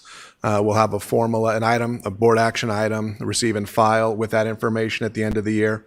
We also plan on having a glossy take-home publication similar to what we did with the CARES funding a couple of years ago. And then also all the different board members have agreed for the State of the County that the videos that we are highlighting at the State of the County event later this year will target specifically ARPA investments in the respective districts. So there will be pictures. There will be pictures, there will be video, there'll be sound and music. It'll be a multimedia approach that really it shows the significant investment that the federal government, those dollars that came to the county, and really the relatively unique approach that this board took in spending that money significantly, most of the money by far and away, on projects to benefit our community as opposed to simply go into county operations or the general fund. That was a unique approach. It's why we are quite literally working around the clock to make sure that all of those dollars get spent before the clock strikes midnight in December. But it is something that is significant, something that I know this board, the executive office, and all of the departments are truly proud of, and I think our community can and will be as well. Perfect. Thank you. Anything else that you have to share, Mr. Executive Director? Okay. Do we have any memorials? I do, Madam Chair. Okay, please. I ask that we adjourn in the memory of Gordon S. Wood, a Pulitzer Prize-winning author, Air Force veteran, and professor of American history at Brown University, whose books illuminated the radical ideas that were the underpinnings of the American Revolution and helped a generation define what it means to be an American. Gordon Wood died Sunday, June 7th at a hospital in Providence, Rhode Island. He was 92 years old and died after being struck by a car in a grocery store parking lot. In a career spanning nearly half a century, Dr. Wood addressed the most fundamental questions of American identity. What binds a country of immigrants, rich and poor, believers and non-believers, urban and rural, southern and northern, whose ancestors shared little more than uprootedness. I had the pleasure of working with Professor Wood at Brown University in 2003 while a teacher at Poly High School. I respectfully request that we adjourn in his memory. Does anybody else have a memorial to include? Okay. So we have, how long do you think we will be? A closed session. I anticipate, and hopefully Jeff agrees, about maybe 30, 35 minutes Okay. at most. We have to be back down here at 1 p.m. Correct. What's the pleasure of this board? Can we do lunch and then maybe closed session before 4 p.m. or do we have to wait till that to be closed session? No, we can do closed session now and just come back at 1. Lunch We first could or go closed to session closed first? session, and then you'd have an hour Hour. at least. You want to do for- closed for session lunch. right now? Okay. We will be And- going to closed session. Chair, if I may announce it? Oh, that would be good. Okay, thank you, Chair. The board has need to meet in closed sessions for the items listed in the number 27 of the agenda, which is at the bottom of the agenda. We anticipate having reportable actions today. Thank you. Alrighty then.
Okay. Good afternoon and welcome back. Well,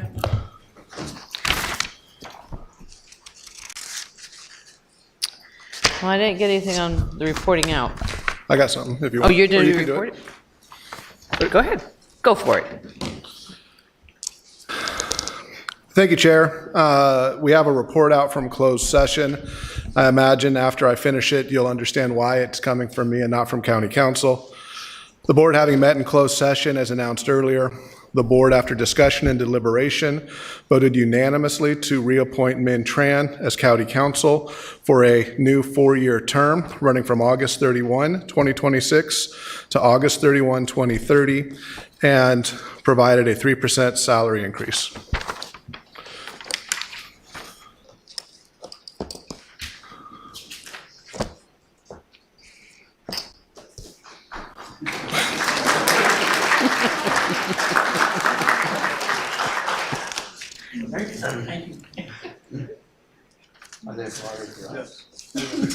It was my reading.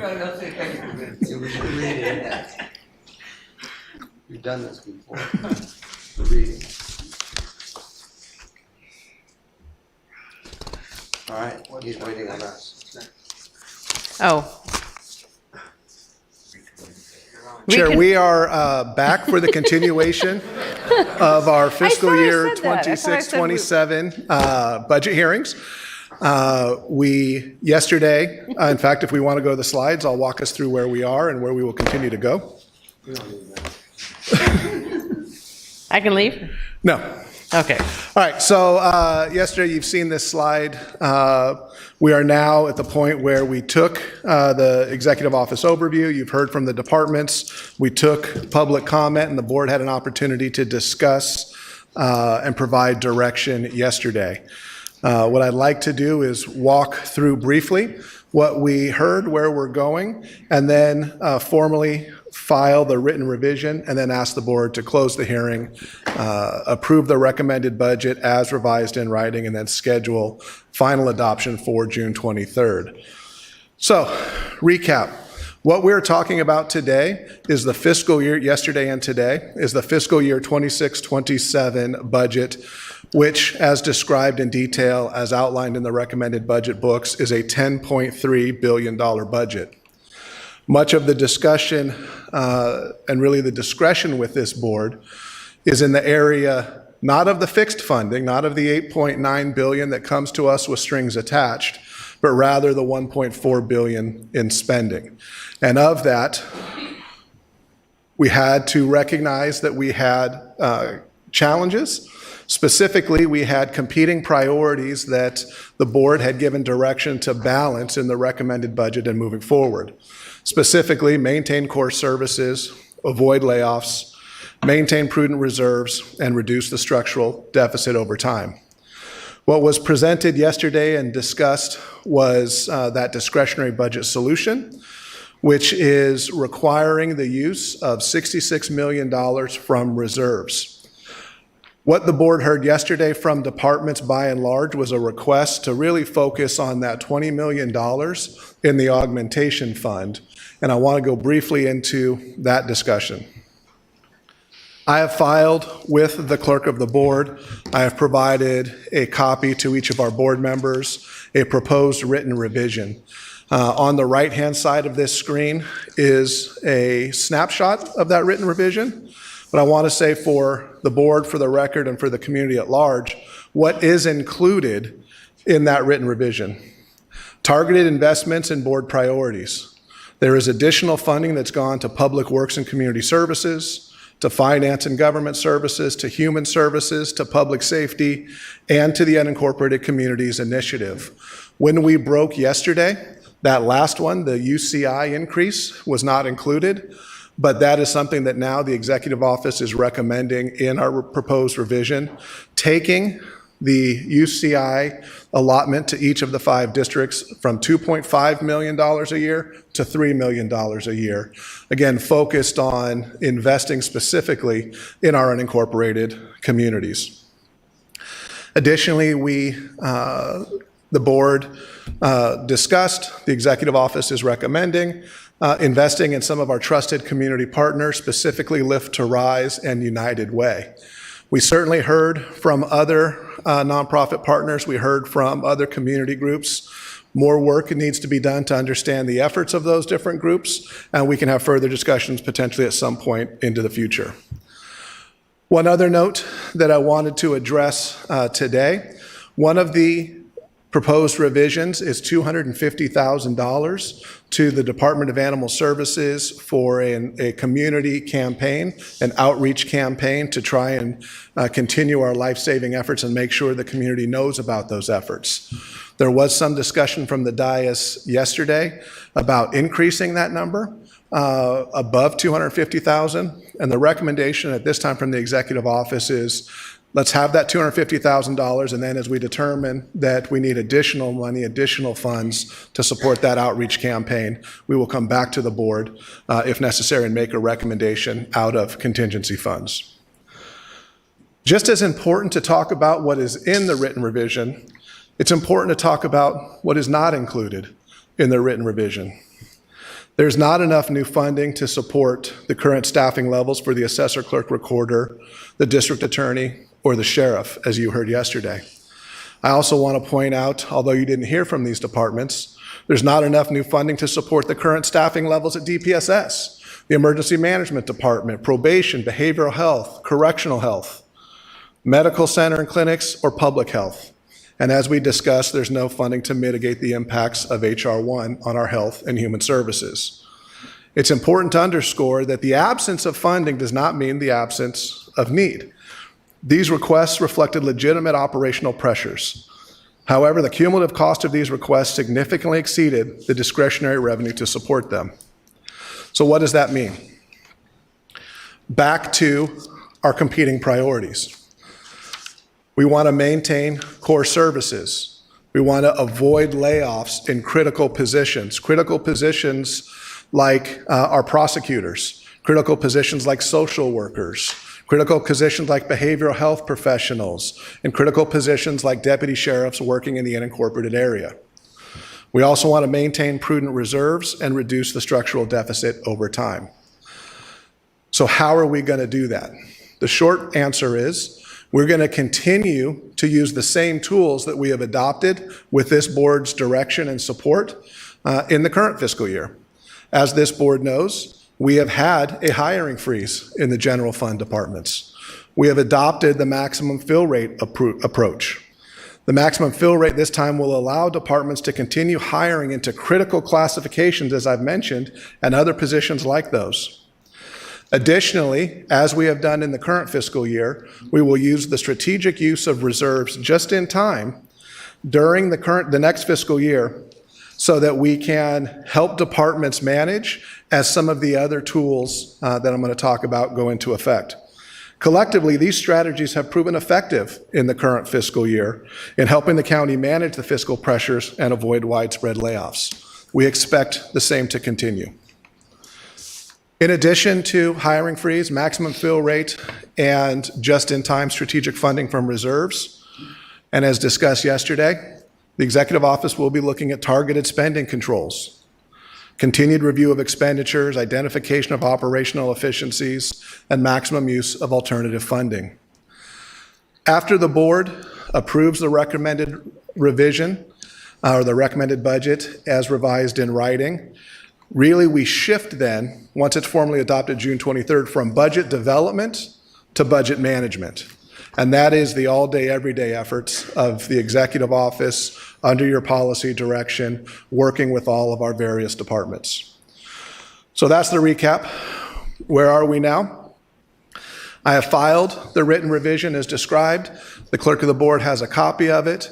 If the board approves that written revision, then I would ask that we close the hearing, approve the recommended budget as revised in writing, and then schedule the return of this budget for adoption at our June 23rd board meeting. With that, I'll answer any other questions that the board may have.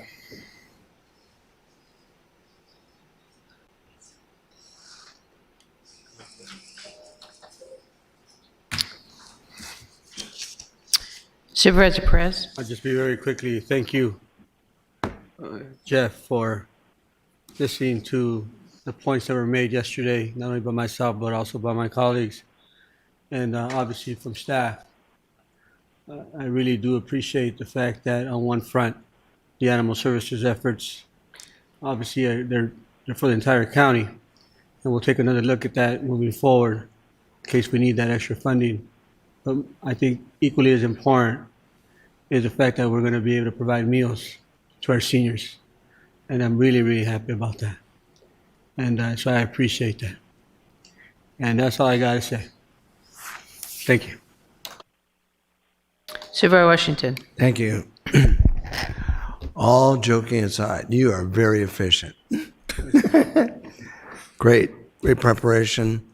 And yesterday when I asked you if you could sort of summarize what we'd been talking about, when you got about halfway through your list, I thought that was how much you would have, and you kept going and going and going, and so you got it all.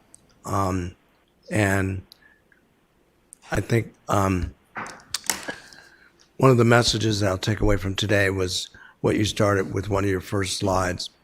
The absence of a request for funding doesn't mean that there's no need. There's need across the board, and that's tough. That's, you know, what we signed up for was to serve people, and when we don't have enough county employees to do that, it pains us all. We're all a part of the same team, and and I suspect there's probably going to be more pain to come, because if we continue on this path of deficit budgeting and spending and borrowing out of or taking out of reserves, we'll deplete our reserves, and then we'll be in a bad spot. Reserves are not a slush fund. The reserves are to do what we're doing right now in case of tight times. But we have to be careful, and I think what you've advised us, what you've presented to us, does exactly that. So I'm in full support of what just got presented. Thank you, Supervisor, for those comments, and I had neglected to do this earlier, so I want to take this opportunity now. I thanked certainly the board, thanked the executive office, thanked our department heads. I did not specifically thank RivCo TV and their assistance in helping this presentation actually make it to the screen. And I also want to do a special thanks to Roy and his team for cutting away from that one angle that had my big bald spot up on the TV. So I appreciate that effort. Where? Yeah, I was going to say, I said it was a big bald spot. But thank you seriously to the efforts of RivCo TV in running this meeting and every other meeting. Supervisor Medina? Yes, thank you.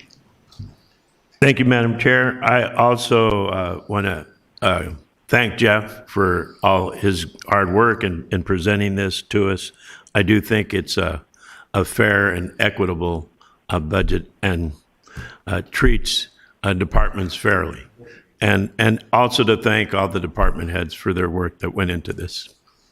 Thank you, Supervisor. What don't you care? Supervisor Gutierrez? I wasn't going to speak, but then since everyone spoke up, I don't want to be the only person out. But no, thank you, Jeff, as well, for all the hard work that you've done. You've kept us abreast of the budget throughout the year, and really appreciate everything you've done with the sandbox as well, and kind of getting everything together. And basically, I'm pretty much repeating what Supervisor Medina said, but in a nutshell, just having all of the, I think it's equitable, so I appreciate it. Thank you. And I'll end with, sometimes you probably don't realize how much you're appreciated, your knowledge, your ability to switch on the spot like you did from upstairs to down here. And I'm sitting here going, this isn't adding up, but it was. I do want to note that there was a slight change on the new, because I don't think you mentioned it, did you, with the UCI? Did the increase to UCI, yes. Oh, I don't know where I was.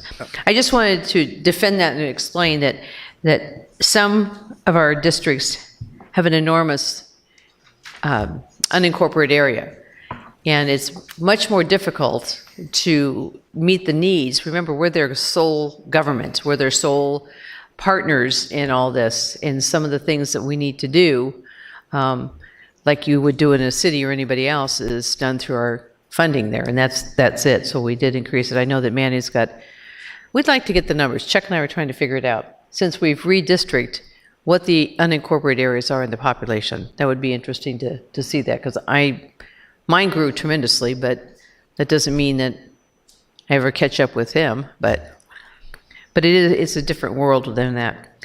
And your leadership with the staff during this, and I'm sure most of them probably called you names a few times behind the doors. That means you made them. Sometimes not behind doors. Oh, okay. But working with monies and knowing the responsibility behind it, it's not just us, it's not just the team. This goes down and affects the entire county.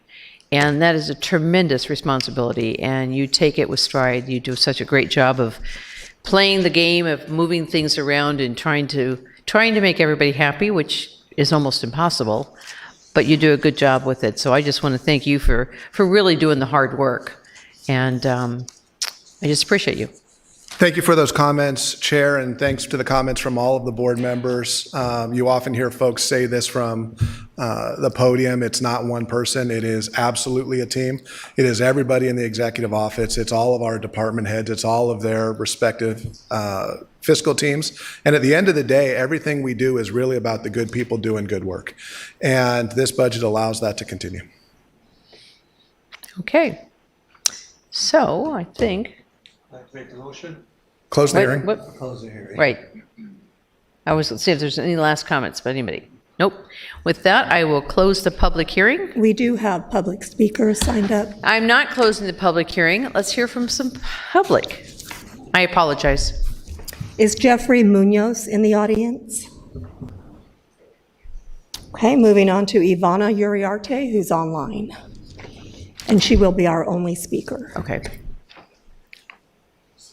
Hi, good afternoon, Board of Supervisors. I hope you all are having a wonderful day. I just want to say thank you for mentioning UCI, and Supervisor Spiegel, you did an amazing job at really capturing what the challenges are in unincorporated areas. Jeff, again, you're amazing. Thank you for working with us in the budget. I just wanted to follow up because I believe my comments regarding UCI fund weren't fully addressed. So I just wanted to remind the county why UCI was created in the first place. Again, for decades, unincorporated communities have experienced chronic underinvestment in basic infrastructures and services. And more than 17% of Riverside County residents do live in unincorporated areas and are currently still facing longstanding infrastructure gaps. I also do want to note that throughout the conversation with residents across the ECV, many community members didn't know that UCI existed. So when residents often tell us about infrastructure needs in their communities, they're not aware that this funding source is specifically intended to address these issues. So it would be amazing if there can be more outreach and transparency and information about UCI so residents can better understand what resources are available and how community priorities can be advanced through this funding. And then also, I just do really want to mention and say again, thank you to Supervisor Perez's office for attending one of the TCC meetings where North Shore residents have identified projects they want to see in their community. These projects are not new ideas. They have already been identified by residents and discussed with county staff. And most of these projects are already in their planning and design phase. For example, the North Shore Community Resilience Center. This is alongside partners. So there is already projects that are in the works, are finalized, but they just need that funding to move forward. And as I mentioned, you know, the projects already exist, the plans already exist, and the community engagement has already happened.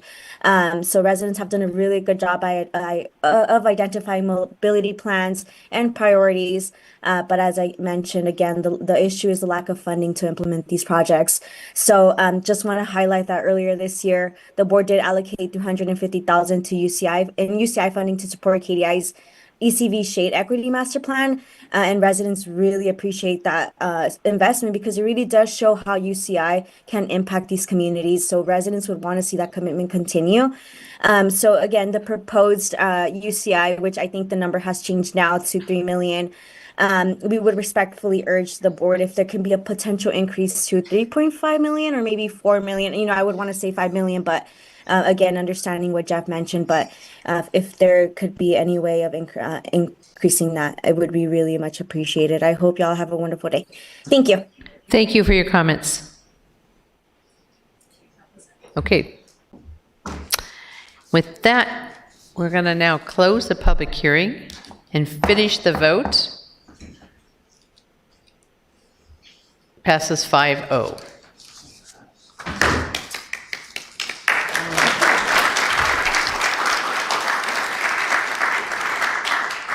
I think Jeff pointed that out. We're sitting here clapping, and we should be clapping for all the staff that put the hard work that made this happen. Yeah, we did. That's why I was clapping. Oh, you were just clapping, it's done. But I just want to reiterate what Jeff said. It is the entire team that put this together, and we greatly appreciate your efforts, your hard work, and understanding what Riverside County is about and the people. So thank you. I guess with that, we are adjourned. Good job, Chair.